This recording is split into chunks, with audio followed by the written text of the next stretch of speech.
Well, it's always good to be back on the sets of Tech Today, where we believe tomorrow's technology should be explained today. But when you have a look at the iPhone SE 2022, the question on your mind automatically is this tomorrow's technology? Is this today's technology? Or is this technology from 2017?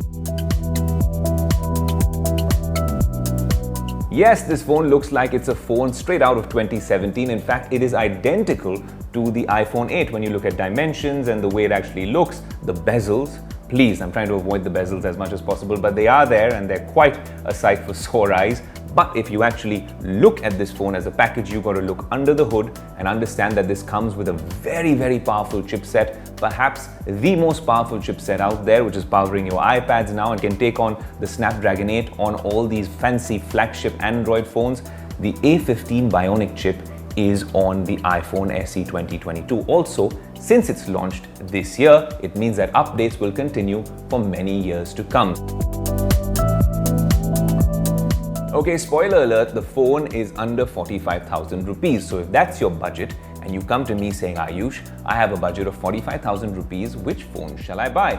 It is, well, quite a diverse set of options that I'd give you, because you have the OnePlus 9 RT, you have other phones from Asus and Xiaomi as well. So should you go for those Android phones, or maybe something from Samsung, or consider the cheapest iPhone in the world? Well, if you want to enter the iPhone ecosystem, that means if you want to own an Apple Watch, maybe an iPad, and then of course you use all sorts of Apple devices, maybe a MacBook at home and AirPods, and you want to stay within that ecosystem, then this is the cheapest and most value for money entry into the ecosystem under 45,000 rupees. Because the new iPhone SE comes with a tiny full HD display. Yes, I know in 2022 to talk about a full HD display, LCD, when everyone is talking about AMOLEDs and 120Hz refresh rates, well, this, let's be honest, comes with an LCD display, not an AMOLED display. It comes with 60Hz refresh rate, and of course it has only a single camera on the back.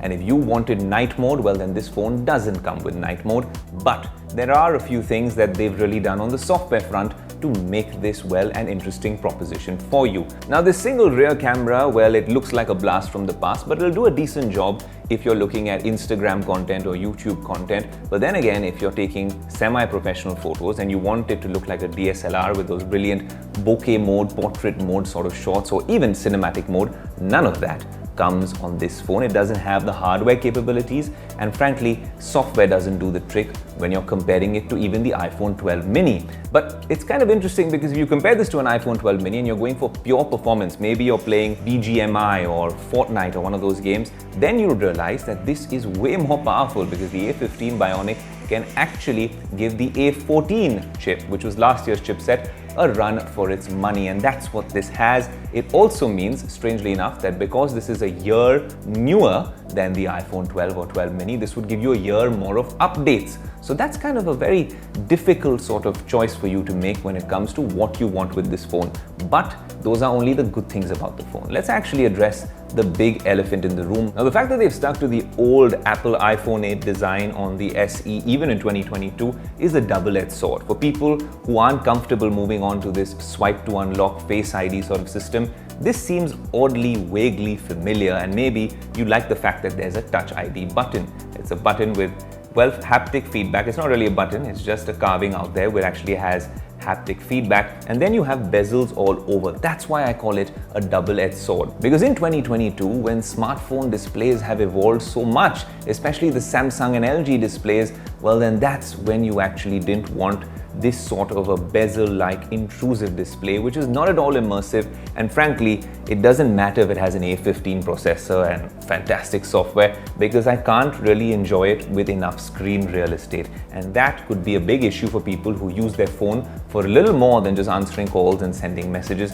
If you want to view content on it, well, then maybe the iPhone 12 mini or the iPhone 13 mini are a better bet. But the iPhone 12 mini and iPhone 13 mini, well, it looks like they're going to be discontinuing it soon, or that's what the rumor mill has been churning for a while. And statistics in India actually prove their point. Because if they do, you shouldn't be surprised. The iPhone SE in 2021 actually accounted for nearly 15% of Apple's sales in India, as opposed to the mini, which is the 12 mini or the 13 mini, which actually were just half or even lesser than half that amount. And that actually goes to show that people think this is perhaps a more value for money proposition.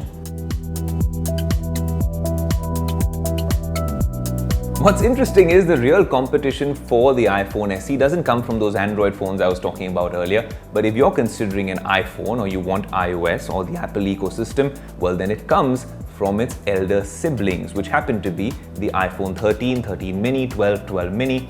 But if we're looking at something which is almost in the same price range, if this is for 43,900 rupees, add a few thousand rupees more and you can get an iPhone 12 mini, which has, well, not so good a chipset, but then it has two cameras at the back, it has that cooler, newer design, and the most important thing, the display is more immersive because there aren't these bezels, or they're not as intrusive as the iPhone SE. But then if those things don't matter to you, then maybe you go for a bigger phone like the iPhone 12, you want cinematic mode, you come into the 13 or the 13 mini line. But this one becomes a slightly confusing option, right? So if I break it down for you, if you're okay with a phone which is essentially for just checking your mails, can control everything in the Apple ecosystem for you, can easily AirDrop when you're using an iPad, connects to your AirPods, gives you that Apple experience in the larger scheme of things, but doesn't have the world's best display, doesn't have the world's best camera system, and certainly doesn't have, well, battery or other features which would come for other phones in this money or for better iPhones as well. But if you think you want an iPhone on a budget, this, the world's cheapest iPhone, well, then this is your only bet. And it's not that bad if you don't judge a book by its cover. Well, there you have it, the iPhone SE 2022 in product red. Well, big things can come in small packages. Cut! All right, we're done.